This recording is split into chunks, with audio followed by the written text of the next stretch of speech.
ठाकरेंच्या शिवसेनेची मशाल सोडून शिंदेंच्या शिवसेनेचा धनुष्यबाण हाती घेणाऱ्या खासदार ओमराजे निंबाळकर यांच्यावरती जोरदार टीका करण्यात आली आहे।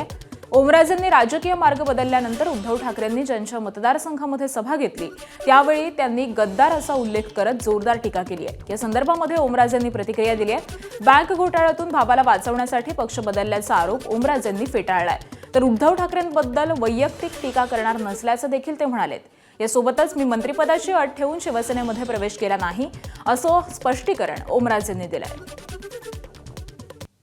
भावाचा काहीतरी बँक घोटाळा याच्यामधनं वाचवण्यासाठी तुम्ही गेलात।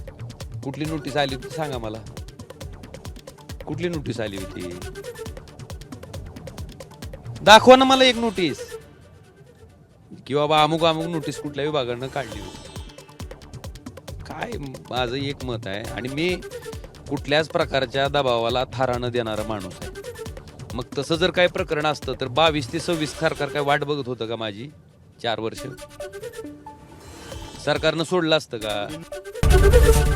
एबीपी माझा, उघडा डोळे बघा नीट।